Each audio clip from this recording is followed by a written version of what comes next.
Fuera, viejo. Búscate otro lugar donde morir. Mi nuera escupió veneno, reclamando la mansión de $22 millones de mi hijo como si fuera suya apenas unos días después de su funeral.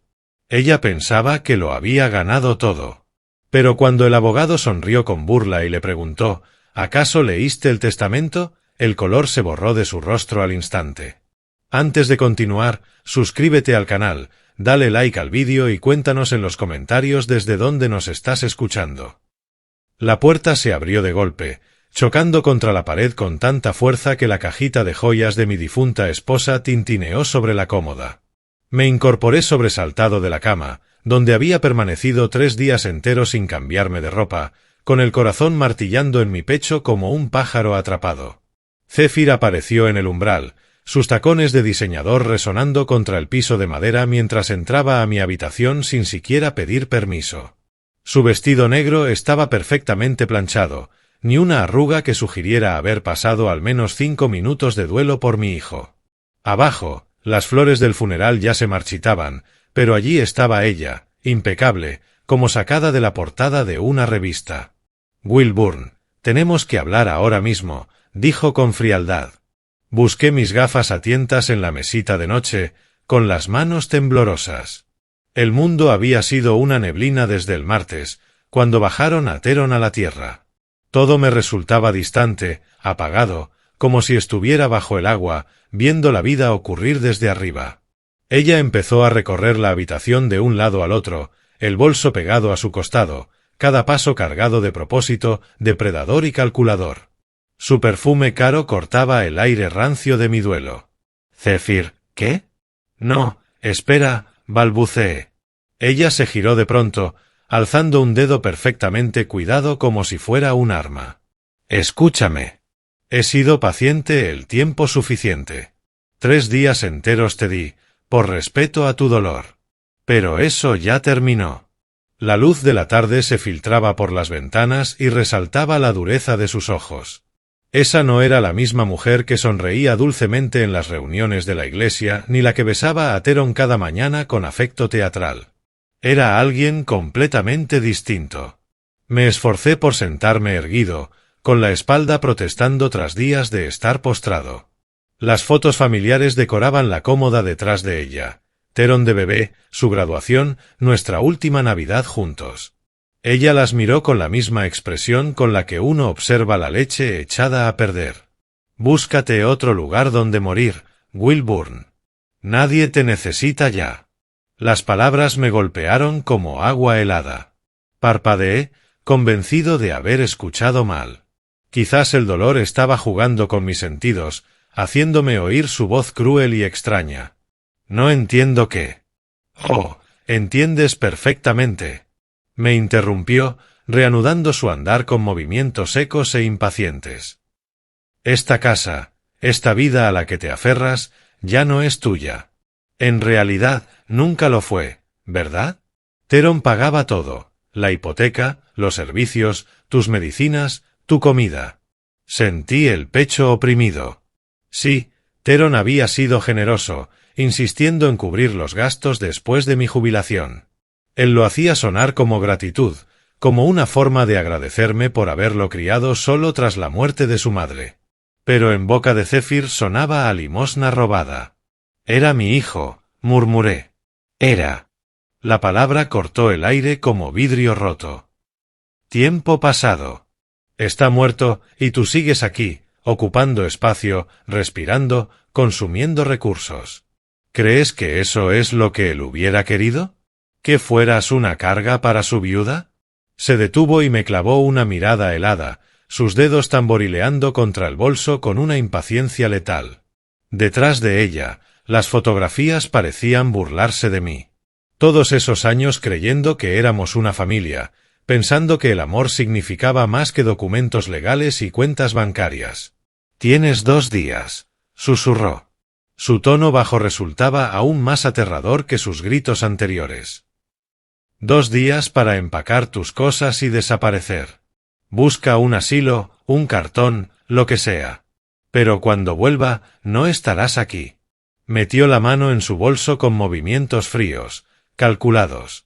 Escuché el roce de papeles dentro de un sobremanila grueso, del tipo que usan los abogados para documentos importantes. Ese sonido cortó la calma de la tarde suburbana como un grito. Me aferré a las sábanas, intentando anclarme a algo firme mientras el mundo se me inclinaba bajo los pies. No podía ser real. No 3 días después de enterrar a mi único hijo.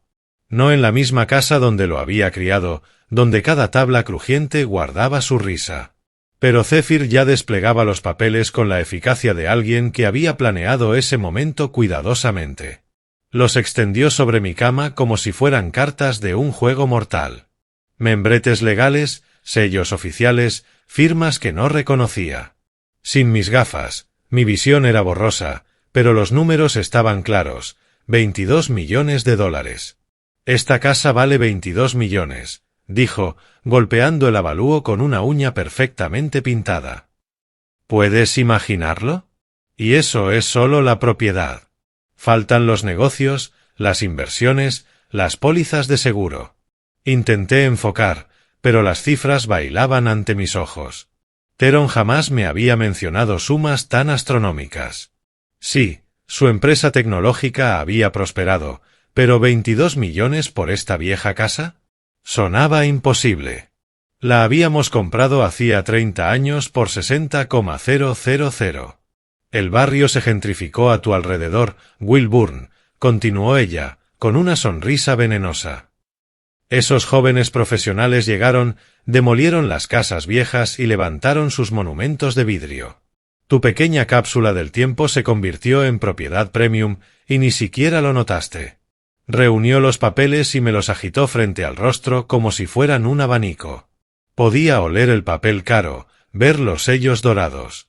Su anillo de bodas brillaba, el diamante de la abuela de Theron, el que él había insistido en que usara. Theron siempre fue demasiado bueno contigo, dijo con fingida ternura. Te lo pagaba todo, nunca te pedía nada, te trataba como un relicario precioso en lugar del estorbo que realmente eres. Pero ahora él está muerto. Las palabras fueron golpes directos. Me llevé la mano al pecho, donde un dolor agudo crecía. Cada respiración era un esfuerzo, insuficiente. La habitación parecía encogerse a mi alrededor, las paredes presionándome. Ella se movía con la seguridad de una dueña, inspeccionando la cajita de joyas de mi esposa, deslizando los dedos por el alféizar de la ventana, calculando su valor con la mirada. Todo lo que yo había creído mío, todo lo que pensé dejar en herencia a unos nietos que jamás existirían, ahora era de ella. Tengo planes para este dinero, dijo con frialdad, y tú no estás en ellos.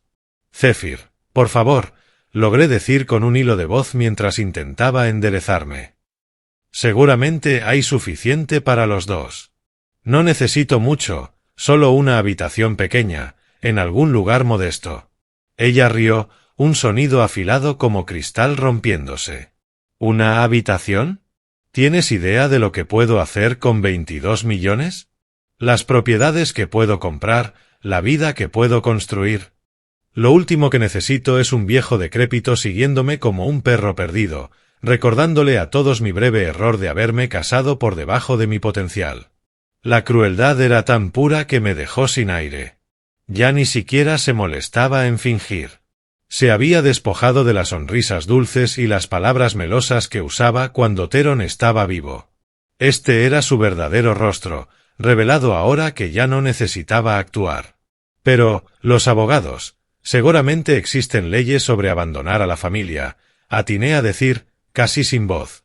¡Ay, Wilburn! Se inclinó hacia mí, su perfume saturando el pequeño espacio que nos separaba. Yo soy su pariente más cercano, su esposa. Tú solo eres el suegro, y ni siquiera uno particularmente útil. Todo me pertenece a mí, a menos que él hubiera escrito lo contrario. Y el querido Theron era demasiado confiado para pensar que necesitaba protección contra su amorosa mujer. Se enderezó y alisó su vestido con movimientos calculados, comprobando su reflejo en el espejo encima de mi cómoda. Detrás de su imagen podía verme a mí mismo, desaliñado, sin afeitar, llevando a cuestas mis 68 años. El contraste era brutal, juventud, belleza y ambición despiadada frente a edad, duelo y una desesperación creciente. Volveré el viernes por la tarde para inspeccionar tus avances, dijo mientras doblaba los papeles y los guardaba en su bolso con precisión militar. Espero que cada rastro de tu patética existencia haya desaparecido. Ropa, medicinas, ese sillón horrendo de abajo, esos álbumes de fotos de modelín, todo. Se detuvo en el umbral, una mano apoyada en el marco de la puerta. Y ni se te ocurra pelear esto, Wilburn. Yo tengo abogados, recursos, conexiones. Tú no tienes nada más que sentimientos, y los sentimientos no pagan honorarios legales. El repiqueteo de sus tacones se perdió por el pasillo, seguido del portazo que sacudió toda la casa. Me quedé sentado en el silencio repentino, mirando la marca que sus papeles habían dejado en mi colcha, intentando procesar la magnitud de lo ocurrido.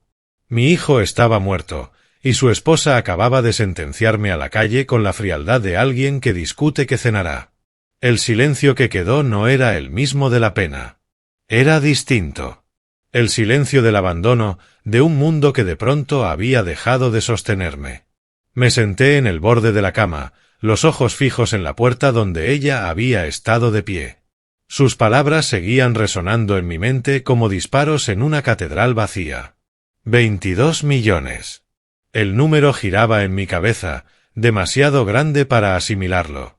Había pasado toda mi vida adulta en esa casa, viéndola envejecer conmigo, sin imaginar que se había convertido en una fortuna. Las escaleras que crujían, la corriente de aire de la ventana de la cocina, la tabla floja del pasillo, todo eso valía más de lo que yo podría haber ganado en una docena de vidas. Mis manos temblaban cuando alcancé el vaso de agua sobre la mesita. Estaba ahí desde la mañana del martes, cuando el asistente de la funeraria me trajo de vuelta y me sugirió descansar. 3 días atrás, cuando todavía creía formar parte de una familia. La casa se sentía enorme ahora, cada habitación repentinamente ajena. Abajo, escuché al reloj de pie dar las 4. Teron lo daba cuerda cada domingo, sin fallar nunca, un ritual heredado de su madre. Ahora se detendría en una semana, congelando sus agujas en un momento cualquiera, marcando la muerte de la rutina como el entierro había marcado la muerte del amor. Me puse en pie tambaleante y me acerqué a la ventana. La tarde de octubre era fresca y brillante, justo el tipo de día que Teron adoraba para salir en bicicleta los fines de semana. Los vecinos regresaban del trabajo, aparcando en entradas de casas que seguramente también valían millones, aunque yo jamás lo sospeché. La señora Patterson, al lado, cuidaba sus premiadas rosas, sin saber que el anciano al que saludaba cada mañana estaba a punto de desaparecer. Los frascos de medicina sobre la cómoda reflejaban la luz de la tarde, pastillas para la presión, para la artritis, los antidepresivos que empecé tras la muerte de Margaret. Teron había pagado todo con su seguro, sin mencionar nunca el costo, sin hacerme sentir una carga. Pero Zephyr tenía razón en algo. Yo había consumido recursos, había vivido de su generosidad, aceptado sus cuidados sin cuestionarlos. ¿Fui una carga? ¿Me había sostenido mi hijo por deber y no por amor? Esa duda dolía más que la crueldad de Zephyr, porque traía consigo el filo de la verdad. Avancé por la casa como un fantasma visitando su vida pasada. La sala donde Teron y yo veíamos fútbol cada domingo. La cocina donde insistía en preparar comidas elaboradas cada vez que venía, diciendo que necesitaba practicar. El despacho donde me ayudó a ordenar los papeles de Margaret después de su funeral, su compañía un alivio contra la burocracia de la muerte. Cada fotografía parecía burlarse de mí ahora. Las vacaciones, las mañanas de Navidad, las graduaciones, todos esos momentos que yo había guardado como prueba de nuestro lazo. Quizás solo estaba viendo lo que quería ver. Quizás Zephyr siempre estuvo allí, calculando, esperando, contando los días hasta cobrar su inversión. El teléfono sonó, sobresaltándome. Lo dejé pasar al contestador, como había hecho con todas las llamadas desde el funeral. El aparato emitió el clic y escuché la voz alegre de Teron pidiendo que dejaran un mensaje. Otro fantasma en una casa repentinamente llena de ellos. 2 días. 48 horas para desmontar toda una vida. para encontrar un lugar donde un hombre de 68 años, con ingresos limitados y sin parientes vivos, pudiera refugiarse. Los cheques de seguro social que Teron nunca me dejó preocuparme por cobrar ahora parecían ridículamente pequeños. Residencias, centros de cuidados, estudios en barrios donde las balas cortaban la noche, todo devoraría mis escasos recursos en cuestión de meses. Bajé a la sala, buscando movimiento, un escape de la sofocante familiaridad de mi dormitorio. La casa crujía con los sonidos de la tarde asentándose. Me hundí en el sillón favorito de Teron, el que reclamaba en cada visita, donde el cuero aún conservaba la huella de su cuerpo. Pero al sentarme allí, viendo las sombras alargarse sobre el piso de madera, algo más empezó a crecer bajo la desesperación. Un pequeño núcleo duro de algo que se parecía demasiado a la rabia. 45 minutos habían pasado desde que Zephyr se marchó, y yo seguía inmóvil en la silla de Teron, mirando la foto de su graduación sobre la mesita. Mi hijo, con toga y birrete, sonriendo con la confianza de un joven que creía que el mundo estaba lleno de posibilidades. Tomé el marco con manos temblorosas, recorriendo con un dedo la silueta de su rostro a través del vidrio. Y recordé el incendio. 3 años atrás, mi pequeña casa en Maple Street ardió como yesca. Fallo eléctrico, dijo el perito del seguro. 60 años de recuerdos reducidos a cenizas en menos de 2 horas. Me quedé de pie en la acera, en pijama, mirando cómo todo lo que poseía se consumía en llamas naranjas cuando él llegó. Me envolvió en una manta y me llevó en silencio hasta esta casa, sin una palabra sobre si sería algo temporal o permanente. A la mañana siguiente, apareció en la puerta de la habitación de huéspedes con una taza de café y esa sonrisa suave que tanto me recordaba a su madre. «Papá, múdate con nosotros de manera permanente», me dijo, dejando el café sobre la mesita. ¿Sabes qué comprendí anoche? Que una casa sin familia no es más que paredes y techo. Te necesitamos aquí. No es caridad. Es necesidad. Esa palabra envolvió mi corazón roto como una medicina. El éxito de su empresa de software había llegado primero de forma gradual, luego de golpe. TechFlow Solutions, la llamó. Un programa que ayudaba a las compañías a gestionar sus flujos de trabajo digitales. Nunca entendí del todo los detalles técnicos, pero sí entendí el orgullo. Orgullo en su voz al mostrarme el contrato de su primera oficina. Orgullo al contarme sobre el primer gran cliente. Orgullo en su satisfacción tranquila cuando las revistas de negocios empezaron a llamarlo innovador y visionario. Zephyr apareció en el segundo año de ese éxito, con su melena brillante y sonrisas estratégicas. Encantó por completo a Teron, desempeñando el papel de compañera de apoyo, mientras sus ojos calculadores evaluaban cada cosa a su alrededor.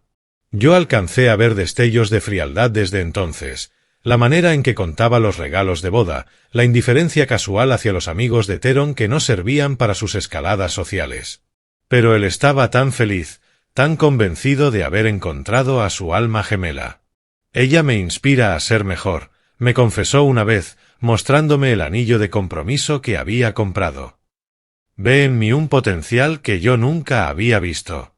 Lo que en realidad veía eran signos de dólar, oportunidades de inversión, un boleto hacia el estilo de vida que siempre había creído merecer. El sonido de pasos en el piso de arriba interrumpió mis recuerdos. Zephyr estaba moviéndose allá arriba, probablemente inventariando su recién adquirido reino. La ironía era devastadora. Se había casado con mi hijo por su dinero, y ahora su muerte le había entregado justo lo que siempre quiso. Ya no había un esposo incómodo que considerar ni un suegro molesto que tolerar. Solo riqueza líquida, pura y disponible. Pero algo me carcomía, un susurro persistente en el fondo de mi mente. Teron siempre había sido meticuloso con todo, su empresa, sus finanzas, sus planes a futuro. Actualizaba sus pólizas de seguro cada año, mantenía registros detallados de sus inversiones, incluso había contratado un contador para los impuestos. ¿Realmente un hombre tan cuidadoso moriría sin hacer alguna provisión para el bienestar de su padre? El reloj de pie dio 5 campanadas, marcando otra hora en esta pesadilla. Afuera, la tarde de octubre pintaba el cielo en tonos ámbar y rosados, justo el tipo de atardecer que solía inspirar a Theron a salir con su cámara para sesiones de fotografía improvisadas. Había heredado ese ojo artístico de su madre, junto con su bondad y su terca creencia de que la gente era, en esencia, buena. Margaret habría sabido cómo manejar a Zephyr. Mi difunta esposa tenía la extraña capacidad de ver más allá de los encantos superficiales y detectar las motivaciones ocultas. El corazón de esa mujer está hecho de celdas de Excel, habría dicho, fulminándola con la misma mirada severa que en su momento había reducido a nuestro hijo adolescente a confesiones y promesas de buen comportamiento. Dejé la foto de graduación sobre la mesa y me puse de pie lentamente, con las articulaciones protestando por el esfuerzo. La rabia que había sentido antes seguía allí, pero se había transformado en algo más enfocado, no una furia contra el universo ni una autocompasión por mis circunstancias, sino una determinación serena de enfrentar lo que viniera con la dignidad que Theron habría esperado de su padre. Fuera lo que fuera que esta casa ocultara, las provisiones que mi hijo cuidadoso pudiera haber dejado, empezaría a buscarlas al día siguiente. Pasé la noche sin dormir, pero con una resolución creciente. A las 9 de la mañana siguiente, estaba en mi habitación con 2 maletas abiertas, doblando meticulosamente la ropa que me había acompañado en la jubilación, en la viudez y ahora en el abandono. Cada prenda llevaba un recuerdo: el suéter que Theron me dio en Navidad, la camisa que usé en su boda, la chaqueta que aún conservaba un tenue aroma al perfume de Margaret de nuestro último baile juntos. El televisor en la esquina había sido mío mucho antes de que Zephyr entrara en nuestras vidas.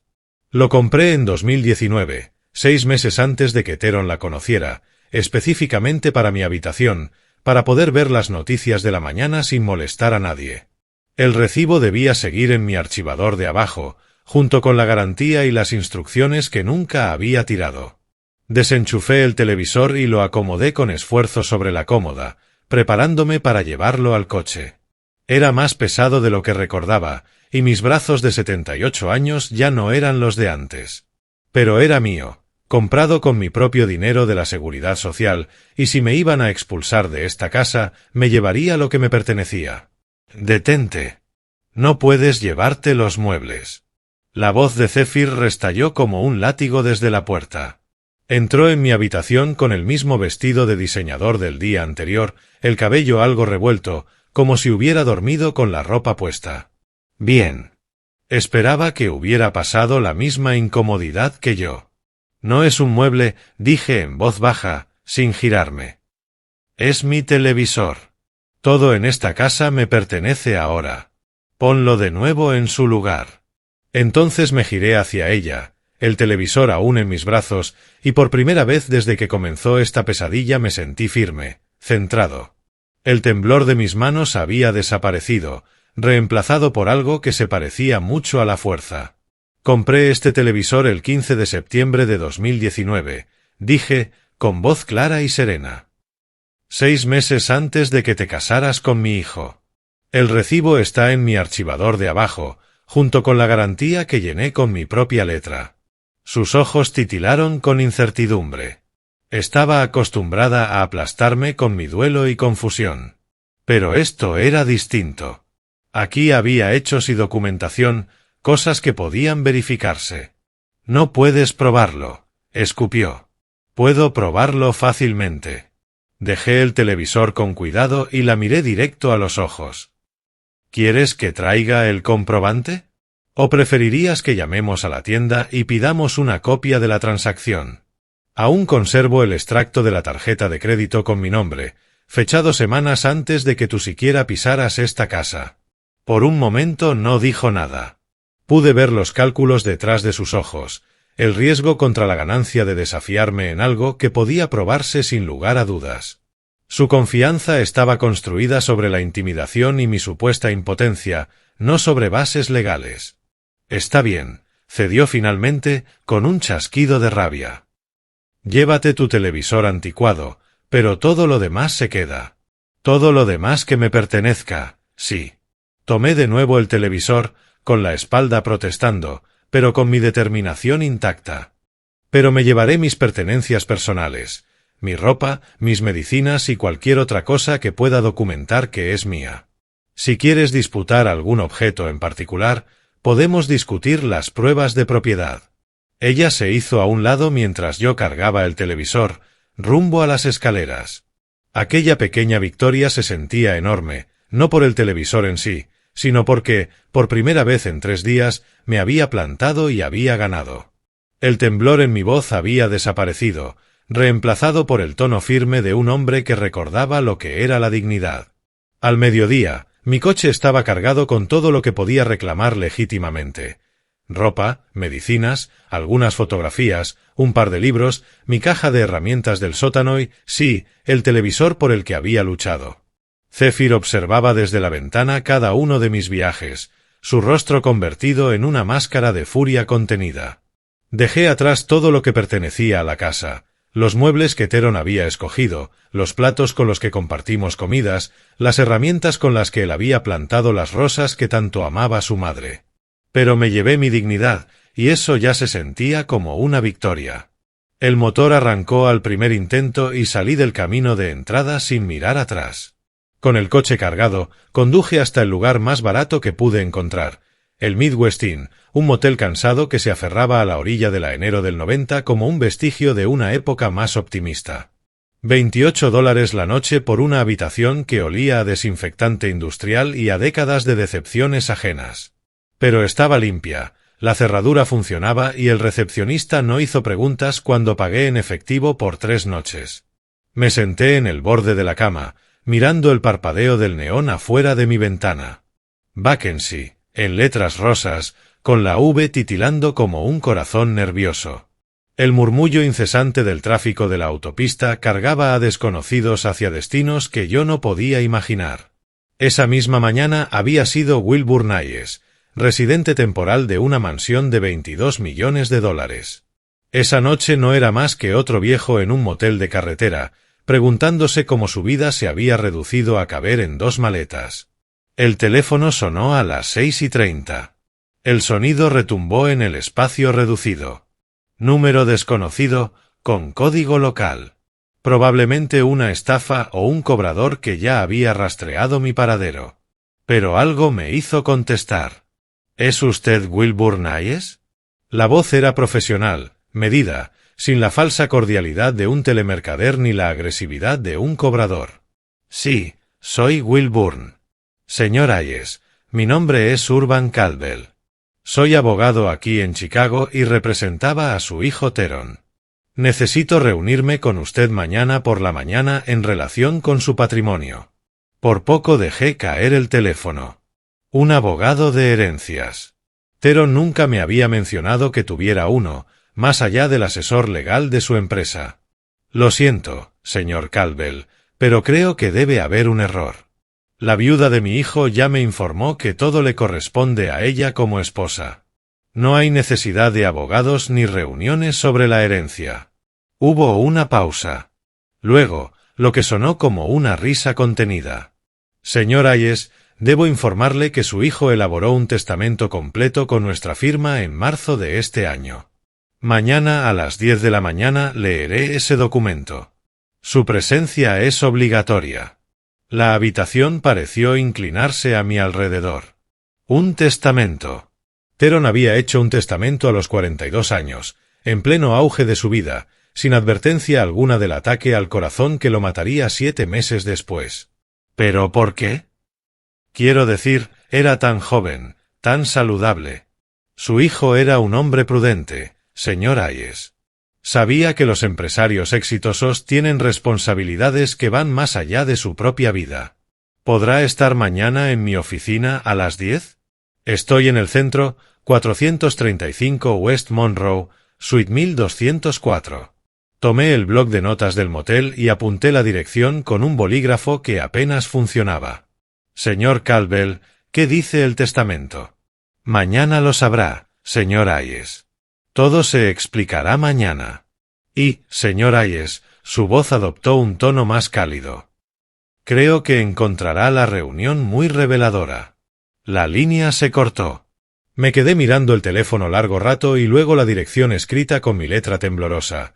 435 West Monroe, pleno centro de Chicago, en el corazón del distrito legal donde se deciden fortunas a diario. Un testamento. Mi hijo, siempre meticuloso, había tomado precauciones contra un futuro que ninguno de nosotros vio venir. Y, de alguna manera, este Urban Caldwell había sabido exactamente dónde encontrarme. Había dado conmigo en un motel de $28 menos de 24 horas después de mi exilio. Recorrí con la mirada el cuarto estrecho que había sido mi mundo por menos de un día, el espejo rajado, la alfombra gastada, la ventana que no cerraba del todo. Mañana, a las 10, descubriría lo que mi hijo realmente había dejado atrás. Después de colgar, intenté comer el sándwich de máquina expendedora que había comprado, pero el apetito me había abandonado por completo. Las preguntas giraban en mi mente como buitres, cada una trayendo consigo 3 más.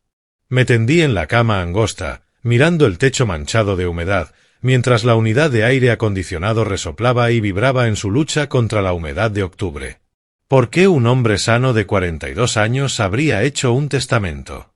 Sí, Theron era meticuloso en la planificación empresarial, pero un testamento parecía tan definitivo, tan lúgubre para alguien con décadas de vida por delante. A menos que hubiera sabido algo. A menos que existieran señales que yo había pasado por alto, síntomas que él había ocultado para no preocuparme. El tráfico de la enero del 90 se convirtió en un ruido blanco constante, interrumpido solo por el rugido ocasional de un tráiler rumbo a destinos desconocidos. En la habitación contigua, alguien veía televisión, las risas enlatadas se filtraban a través de las paredes delgadas, una burla cruel a mi insomnio ansioso. Saqué la billetera, revolviendo entre recibos y tarjetas vencidas hasta que encontré lo que buscaba, la tarjeta de presentación de Theron, arrugada de tanto llevarla con orgullo. Theron Hayes, CEO, TechFlow Solutions. El logotipo era simple y elegante, una flecha fluida que evocaba progreso y eficiencia. Theron había estado tan orgulloso al mostrármelas por primera vez, recién salidas de imprenta, con ese aroma a posibilidad fresca.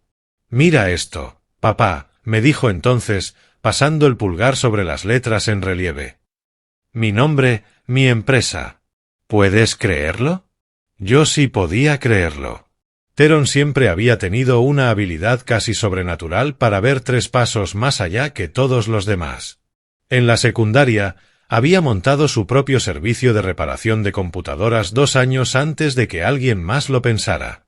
En la universidad, desarrollaba soluciones de software antes incluso de que sus profesores plantearan los problemas. Esa visión adelantada, ese instinto de preparación. Por supuesto que Theron habría hecho un testamento. Pero, ¿qué podía contener que requiriera mi presencia? Seguramente cualquier padre sería mencionado de pasada, quizá con algunos objetos sentimentales o una pequeña herencia. Los verdaderos bienes, la casa, la empresa, los millones, todo eso naturalmente iría a parar a Zephyr como su esposa legal. Excepto que la voz de Urban Caldwell llevaba algo más que cortesía profesional. Había en ella calidez, incluso anticipación. Iluminador, había dicho, no informativo o aclaratorio, sino iluminador. La palabra sugería revelación, como arrojar luz en los rincones más oscuros. Me levanté y empecé a caminar por el estrecho espacio entre la cama y la puerta del baño, mis pies descalzos silenciosos sobre la alfombra gastada. Afuera, el letrero de neón parpadeaba con insistencia mecánica, proyectando sombras rosadas que danzaban en el techo. Desde la recepción llegaba, tenue, la radio del encargado nocturno, con un programa de teorías de conspiración y secretos gubernamentales. En la pequeña mesa junto a la ventana había colocado los pocos objetos personales que había rescatado de mi vida anterior. Una foto de Margaret y yo el día de nuestra boda, ambos increíblemente jóvenes y convencidos de que el amor bastaría para superar cualquier obstáculo. Una carta que Theron me escribió desde un campamento de verano, a los 12 años, quejándose de la comida pero admitiendo que se estaba divirtiendo, y el reloj de bolsillo de mi padre, lo único de valor que heredé de él. Su caja de oro estaba deslustrada, pero su mecanismo seguía siendo preciso tras 8 décadas. Fragmentos de una vida, esparcidos sobre una mesa de motel como evidencia en una escena del crimen. Mañana todo podía cambiar otra vez. O nada cambiar, y yo volvería a esta habitación para planear el resto de mi futuro reducido. pero algo en el tono de Urban Caldwell me decía que el día siguiente traería respuestas que aún no podía imaginar. En alguna oficina del centro, sellada en documentos legales y firmas de testigos, se escondía la verdad sobre lo que mi hijo realmente había querido para las personas que dejó atrás. Me acosté en la cama, completamente vestido, tratando de silenciar mis pensamientos acelerados. El mañana llegaría, durmiera yo o no. La mañana llegó demasiado pronto, y al mismo tiempo no lo suficiente. Dormí quizá 3 horas inquietas antes de rendirme del todo, ducharme con las toallas de papel delgadas del motel y vestirme con mi mejor traje, el azul marino que había usado para la boda. Lo planché con el vapor del baño y aún olía ligeramente a naftalina y a viejas tristezas.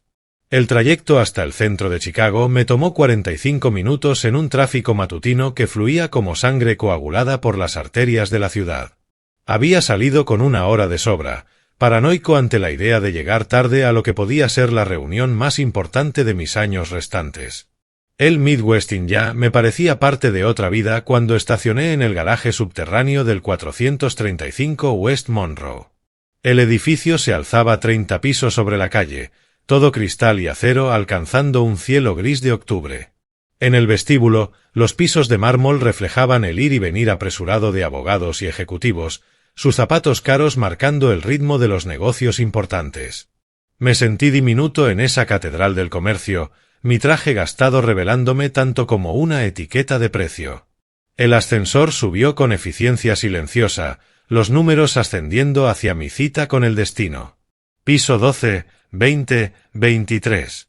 Cuando las puertas se abrieron, la sala de espera de Urban Caldwell se desplegó como una lección de riqueza sobria. Sillones de cuero color whisky añejo, paneles de caoba que probablemente costaban más que mis ingresos anuales, ventanas con vistas panorámicas de una ciudad donde las fortunas nacían y se extinguían cada día. La recepcionista, una mujer de cabello plateado y ojos amables, levantó la vista al verme acercar. «Señor Hayes, el señor Caldwell lo está esperando. Por favor, tome asiento. Enseguida lo atenderá». Apenas me había acomodado en uno de los sillones cuando el ascensor volvió a sonar. Zephyr emergió, resplandeciente en un traje negro de diseñador que probablemente costaba más que el coche de la mayoría de la gente.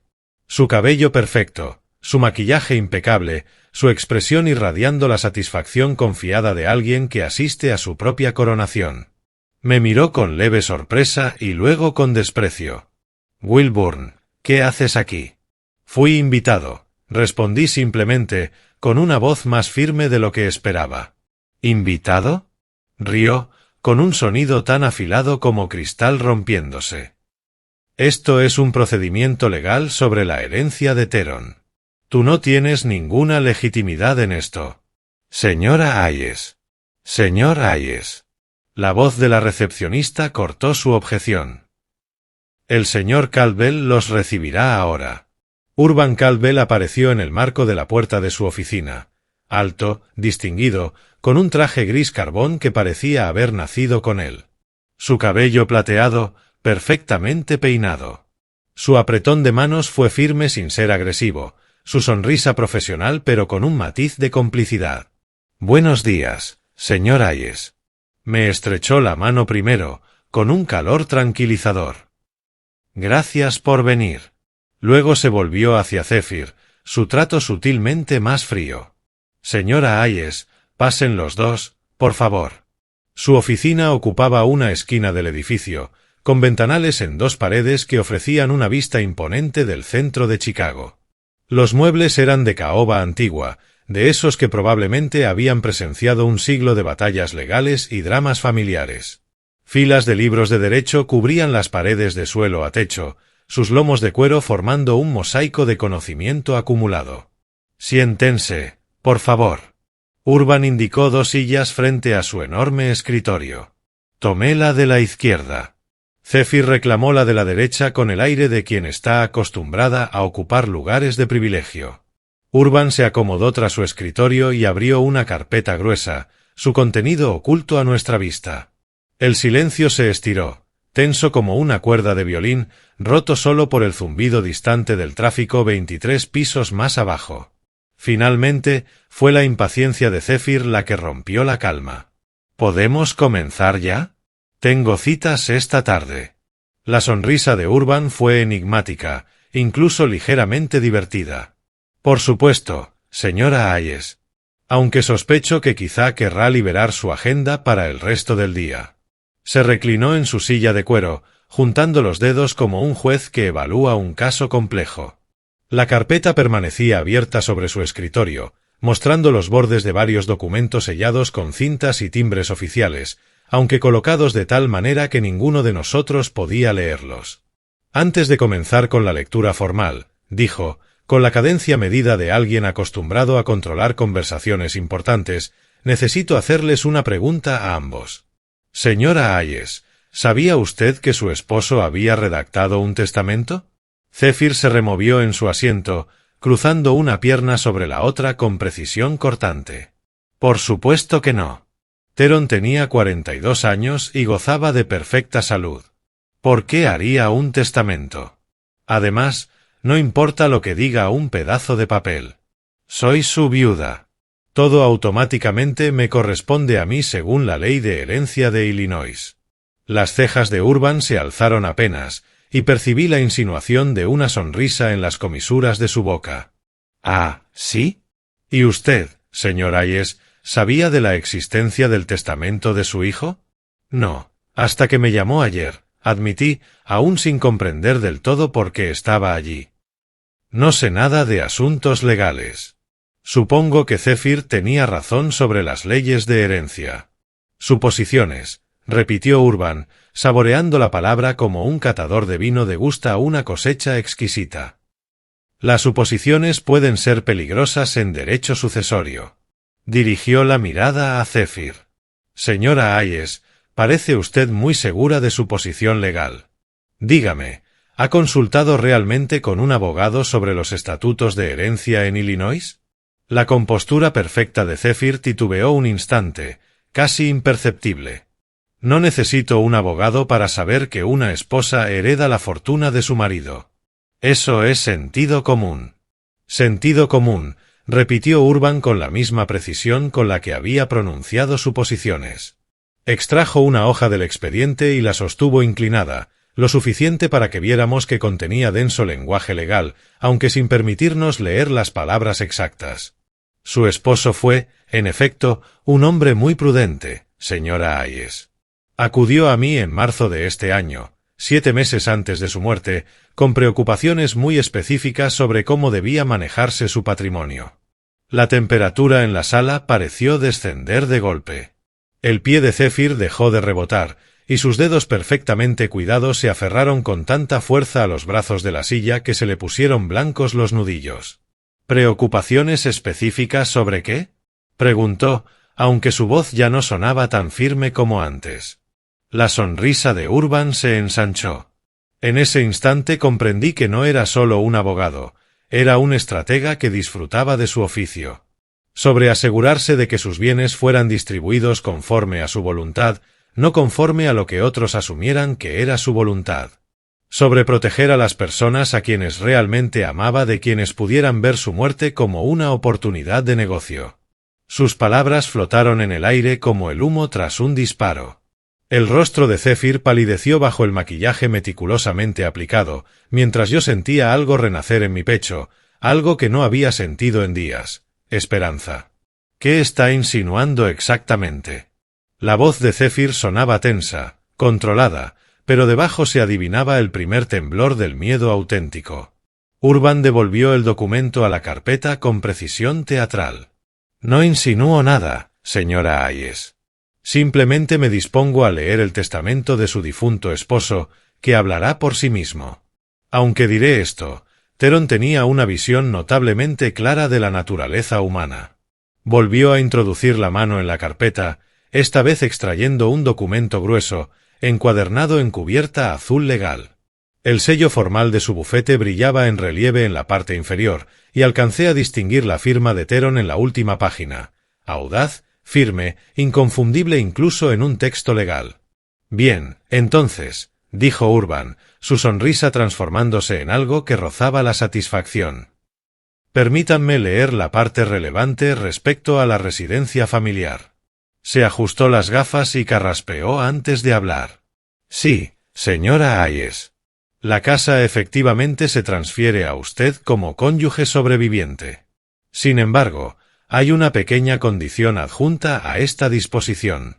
La pausa de Urban se tensó como un cable, mientras sus ojos viajaban del documento a la postura cada vez más rígida de Zephyr. Su tacón de diseñador comenzó a golpear el suelo de mármol en un staccato nervioso que resonaba en la oficina como un temporizador de cuenta regresiva. ¿Qué condición? Explotó ella antes de que Urban terminara la frase. ¿Qué clase de condición? Vaya al grano. La compostura profesional de Urban no se alteró ni un ápice, pero en su expresión brillaba algo casi depredador. Estaba saboreando ese momento como un maestro de orquesta conduciendo hacia el clímax. Paciencia, señora Hayes. Los documentos legales requieren interpretación precisa. Pasó una página con deliberada lentitud, recorriendo las líneas con su dedo. Su esposo fue muy específico sobre los términos bajo los cuales usted heredaría la residencia familiar. Zephyr se inclinó hacia adelante, sus uñas impecablemente pintadas ahora hundiéndose en los brazos de cuero de la silla. La mujer segura que me había despreciado como irrelevante se transformaba ante mis ojos en alguien desesperado y aferrado a un último recurso. No me importan tecnicismos legales, espetó. La casa vale 22 millones. Sea cual sea la tontería que él escribió, no importa. ¿Por qué? ¿Por qué qué, señora Hayes? La voz de Urban cortó su protesta como un bisturí. ¿Porque ya la ha violado? Las palabras la golpearon como un puñetazo. Retrocedió en su asiento, su rostro perdiendo color tan rápido que creí que se desmayaría. El golpeteo de sus tacones cesó abruptamente. Solo quedó el zumbido del aire acondicionado y el murmullo distante del tráfico 23 pisos abajo. ¿Violar qué? Su voz era apenas un susurro. Yo no he hecho nada malo. Soy su esposa. Tengo derechos. Urban asintió lentamente, como considerando cada palabra. En efecto, tiene derechos, señora Hayes. Derechos que su esposo definió cuidadosamente en este documento. Pero los derechos, como los privilegios, pueden ser condicionales. Levantó el testamento ligeramente, inclinándolo hacia la luz que entraba por las ventanas. ¿Prefiere que lea el lenguaje exacto o quiere seguir confiando en sus suposiciones sobre la ley de herencia? Me descubrí conteniendo la respiración, atrapado entre el pánico creciente en los ojos de Zephyr y la satisfacción apenas contenida en las respuestas medidas de Urban. Algo monumental estaba a punto de ocurrir. Lo sentía acumularse como electricidad estática antes de una tormenta. Léalo, ordenó Zephyr, aunque su voz se quebró en la segunda palabra. Lea esa ridícula condición que puso, y terminemos con esto. La sonrisa de Urban se había convertido en la de un ajedrecista a punto de dar jaque mate. Muy bien, señora Hayes. Leeré exactamente lo que su esposo escribió. Carraspeó de nuevo y adoptó la cadencia solemne de las proclamaciones legales. La residencia familiar ubicada en 1247 Oak Park Avenue, valorada aproximadamente en 22 millones de dólares, se transferirá a mi esposa, Zephyr Michelle Hayes, a mi muerte, sujeta a la siguiente condición irrevocable. Mi padre, Wilburn James Hayes, tendrá el derecho absoluto de residir en dicha propiedad por el resto de su vida natural, con pleno acceso a todas las áreas comunes y la privacidad razonable en sus aposentos designados. El agudo respiro de Zephyr fue audible en toda la sala, pero Urban aún no había terminado.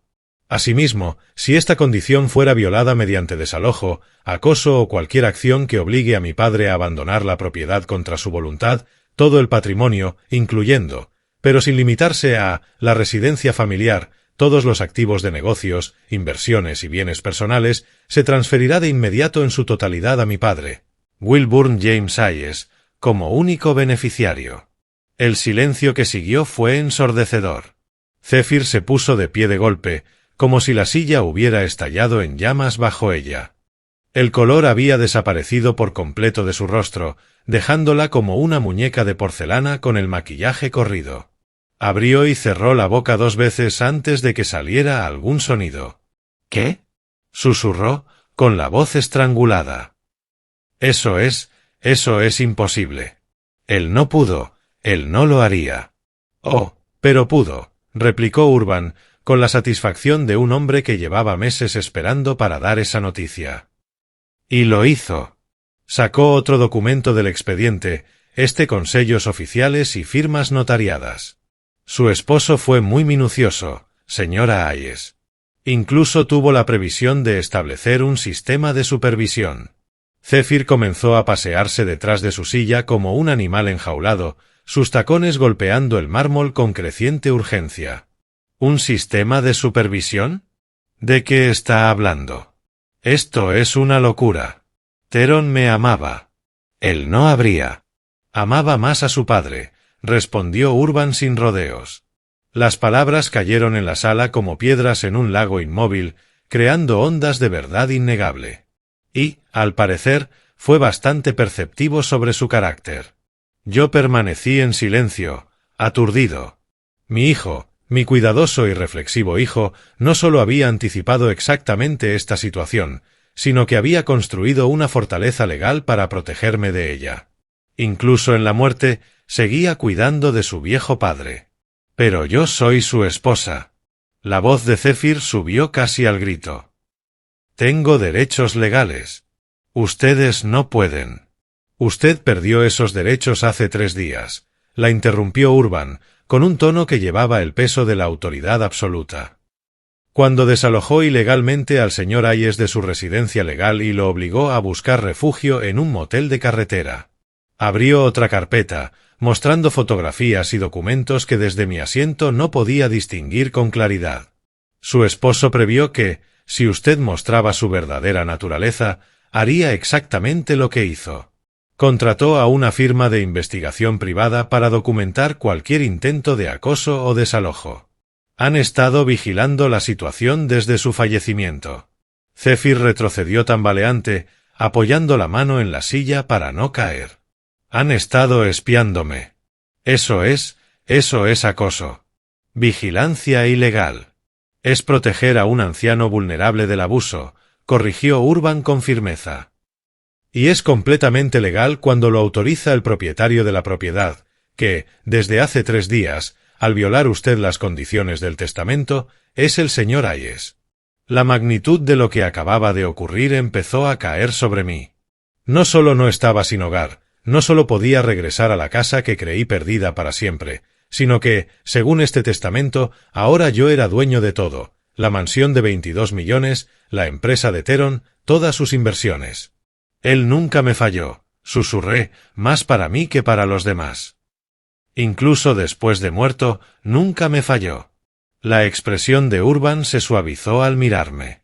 Su hijo pasó mucho tiempo elaborando estas protecciones, señor Hayes. Dijo que la familia era lo más importante para él, y quiso asegurarse de que su padre estuviera cuidado, pasara lo que pasara.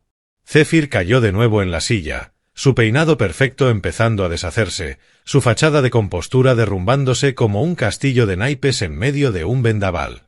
Esto no puede estar pasando, gemía. No debía ser así. Yo soy su esposa. Lo amaba. Usted amaba su dinero, dijo Urban con una sencillez devastadora. Y ahora se ha acabado. La transformación de Zephyr fue total y terrible de presenciar. La mujer pulida y calculadora que, 3 días atrás, había irrumpido en mi habitación para ordenarme marcharme a morir en otro lugar, ahora se deshacía en un amasijo desesperado y desencajado. Las lágrimas surcaban su rostro, arruinando el maquillaje, mientras sus manos temblaban aferradas a los brazos de la silla. «Tiene que haber algo», suplicó con la voz rota. «¿Alguna manera de impugnar esto? ¿Algún resquicio legal? Usted es abogado. Ayúdeme a encontrar la forma de darle la vuelta». La expresión de Urban permaneció neutral, pero en sus ojos brillaba la justicia satisfecha.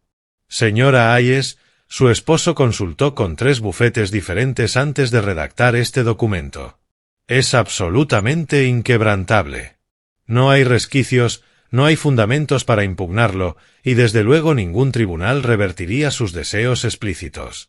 Entonces ella se volvió hacia mí, con un rostro desfigurado por la desesperación y una rabia apenas contenida.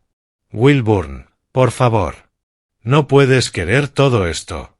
Quédate con la casa, déjame la empresa, las inversiones. Podemos llegar a un acuerdo. Su ruego flotó en el aire entre nosotros, patético y mezquino. Era la misma mujer que me había dicho que buscara otro lugar para morir, la que había calculado el valor de los bienes de mi hijo cuando su cuerpo aún estaba fresco en la tumba. No sentí satisfacción en su caída, solo una serena sensación de que la justicia, al fin, se había hecho. No quiero nada que te perteneciera a ti, dije en voz baja. Yo solo quería el amor y el respeto de mi hijo.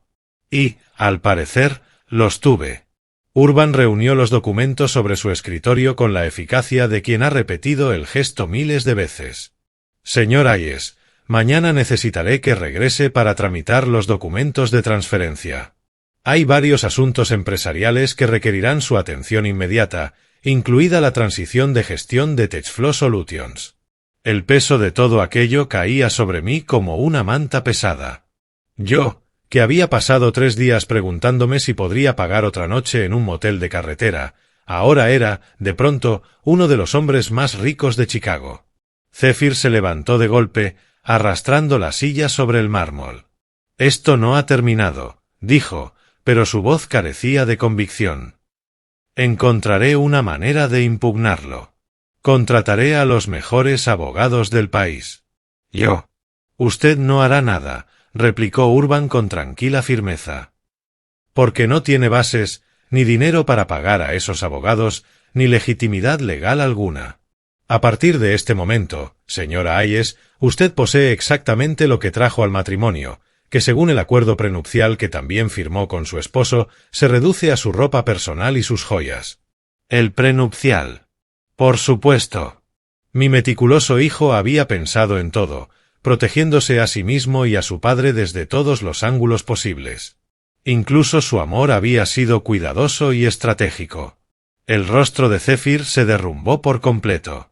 Tomó su bolso del suelo junto a la silla y se tambaleó hacia la puerta. «Esto no es justo», gritó, con la voz quebrada. «Esto no debía ser así. Lo impugnaré en los tribunales. ¿Yo?» Pero ya había salido de la oficina, sus tacones resonando apresurados por el pasillo, huyendo de la escena de su derrota total y absoluta. Urban y yo permanecimos sentados en el repentino silencio. El único sonido era el murmullo distante de la ciudad, 23 pisos más abajo. Pasado un momento, él sonrió. No con la satisfacción depredadora de antes, sino con algo más cálido, más humano. Su hijo fue un hombre extraordinario, señor Hayes, dijo en voz baja. Una vez me confesó que la familia no era solo cuestión de sangre, sino de quien estaba presente cuando la vida se ponía difícil. Me dijo que usted había estado para él todos los días de su vida y que quería asegurarse de poder estar para usted, incluso después de haberse ido. Sentí como las lágrimas me amenazaban por primera vez desde el funeral. Él nunca me falló. Ni una sola vez en 42 años, y tampoco ahora. Urban asintió. Dijo que usted le enseñó que ser un hombre significaba proteger a las personas que amabas. Parece que aprendió bien la lección. A través de la pared de ventanales, Chicago se extendía bajo nosotros en todo su esplendor otoñal. Y en algún lugar de esa vasta ciudad me esperaba un hogar. No cualquier hogar, sino el lugar donde mi hijo había vivido, amado y planeado un futuro en el que su padre estaría cuidado mucho después de que él ya no estuviera. Comprendí, entonces, que la justicia a veces llega vestida con carpetas azules y sellos oficiales. Pero llega, al fin y al cabo. Si esta historia te conmovió, dale un me gusta a este vídeo, suscríbete al canal y comparte tus impresiones en los comentarios. Y para escuchar la siguiente historia, haz clic en la caja que aparece a la izquierda. Gracias por acompañarme.